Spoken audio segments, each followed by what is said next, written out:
નમસ્કાર દોસ્તો, વિડીયોમાં ફરી એક વખત તમારું સ્વાગત કરું છું. 2022ની વિધાનસભાની ચૂંટણી જે ગુજરાતમાં હતી ત્યારે વિસાવદર તાલુકાની અંદર આમ આદમી પાર્ટીમાંથી ઉભેલા ઉમેદવાર એવો ભૂપત ભાયાણી ચૂંટાઈ અને ધારાસભ્ય બન્યા. ત્યાર પછી એમણે શું કર્યું? જનતા સાથે ગદ્દારી કરી, એમના વોટરો સાથે ગદ્દારી કરી, ગામજનો સાથે ગદ્દારી કરી. ત્યારે ઘણી બધી વખત આપણને એવો વિચાર આવે કે આમના ઘરના લોકો પણ આને નહીં કહેતા હોય કે આવી ગદ્દારીના ધંધા બંધ કરો. ત્યારે જે રીતે ભૂપત ભાયાણીએ છલાંગ મારીને ભારતીય જનતા પાર્ટીમાં કૂદકો માર્યો,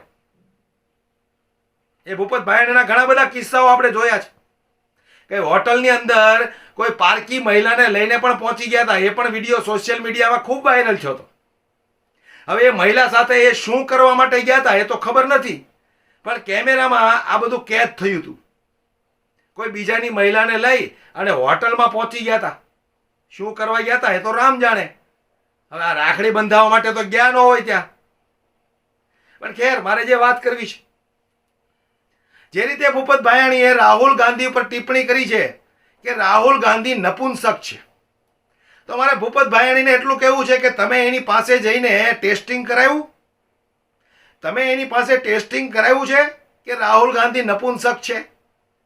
જો નથી કરાવ્યું તમે, તો તમે કયા મુદ્દે કહી શકો કે રાહુલ ગાંધી નપુંસક છે?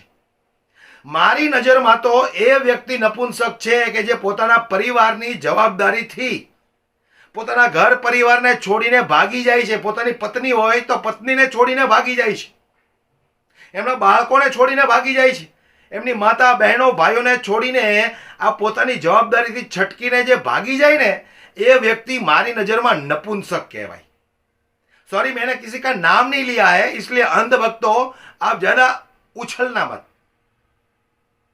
ત્યારે જે રીતે અમારા મિત્ર દીપક હાડિયાએ ભૂપત ભાયાણીને કોલ કર્યો, ત્યાર પછી જે એમની રિમાન્ડ લીધી છે, એમનું કોલ રેકોર્ડિંગ વાયરલ થયું છે. એ કોલ રેકોર્ડિંગની અંદર ભૂપતભાઈને કેવો પરસેવો વાળી દીધો છે દીપકભાઈ હળિયાએ, જે સામાજિક કાર્યકર્તા છે.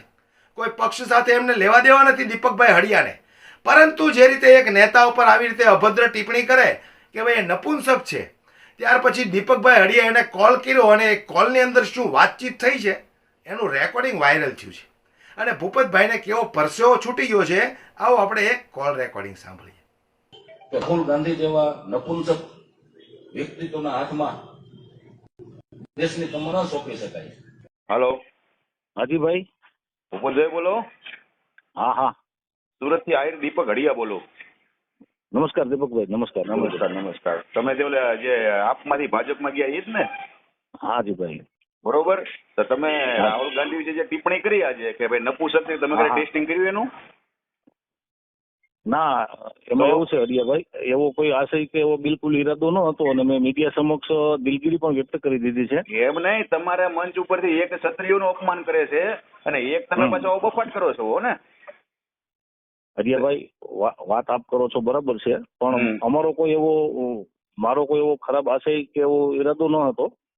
ચૂંટણી લક્ષી જુમલો જે આવતા હોય, ચૂંટણી લક્ષી વાત. પણ બરોબર છે કે ભાઈ એમ તમે કહી શકો ભાઈ રાહુલ ગાંધીમાં એવી શક્તિ નથી, એમ તમે એમ કે નપુંસક છે એટલે કઈ રીતે તમને ખબર પડી નપુંસક છે એમ?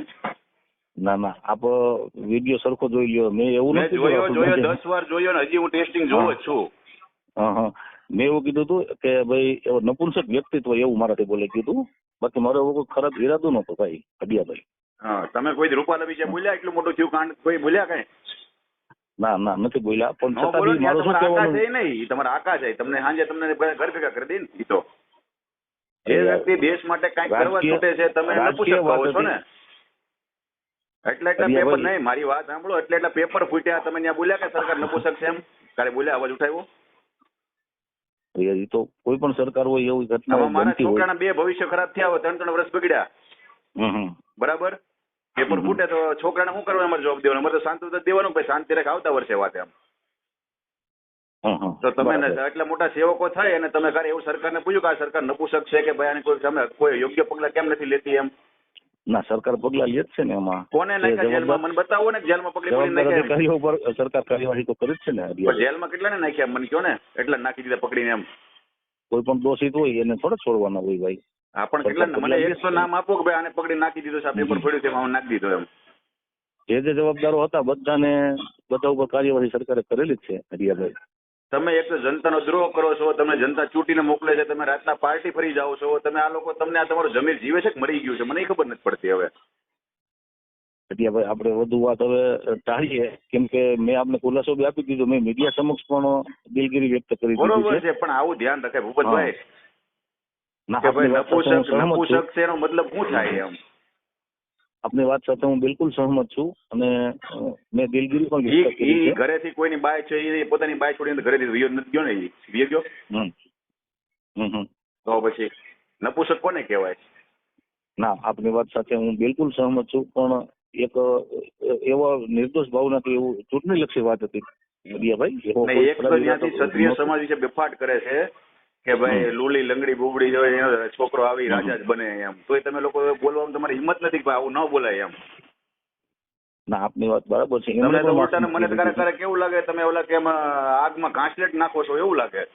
ના ના ના ના, ચૂંટણીલક્ષી વાત હતી અને એમણે પણ માફી માંગી લીધી છે.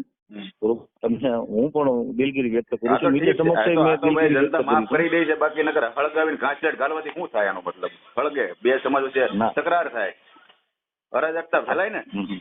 100% વાત છે.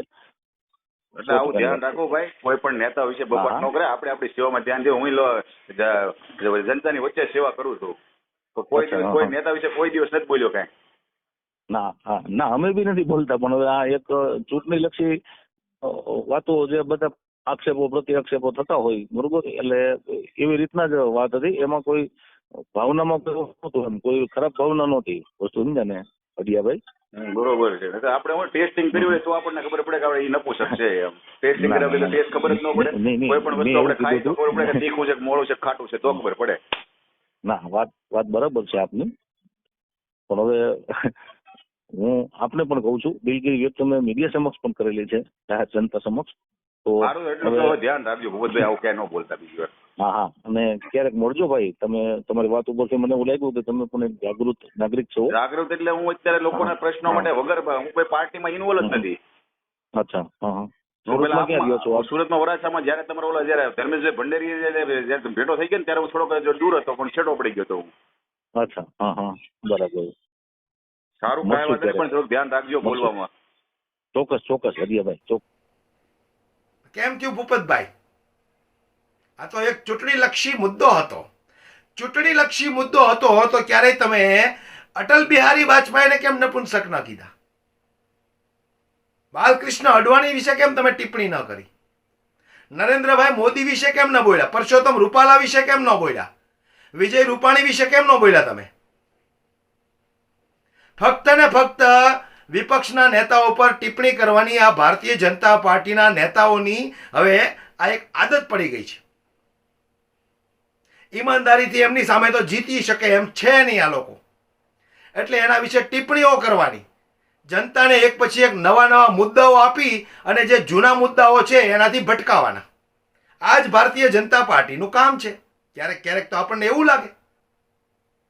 વિચાર કરો ને તમે, છેલ્લા કેટલા દિવસથી ઇલેક્ટોરલ બોન્ડ લોકોને મગજમાંથી ભૂલાઈ ગયા છે. 1 મહિનાથી પરસોત્તમ રૂપાલાનું જે ચાલે છે, તો આ બોન્ડનો જે એટલો મોટો સ્કેમ કર્યો છે ભારતીય જનતા પાર્ટીએ, ફ્રોડ કર્યું છે, લોકો પાસેથી આટલા ફંડ લીધા છે, એ તમામ લોકો ભૂલી ગયા કે નહીં? આ જ ફંડો છે ભારતીય જનતા પાર્ટીનો. એટલે જ તો લોકો કહે છે કે નરેન્દ્ર મોદી જેવો હોશિયાર કોઈ વ્યક્તિ નથી. બરાબર ને? તો જે રીતે કોલ રેકોર્ડિંગ તમે સાંભળ્યું, પસંદ આવ્યું હોય તો વિડીયો શેર કરજો અને લાઈક કરવાનો દોસ્તો ભૂલશો નહીં.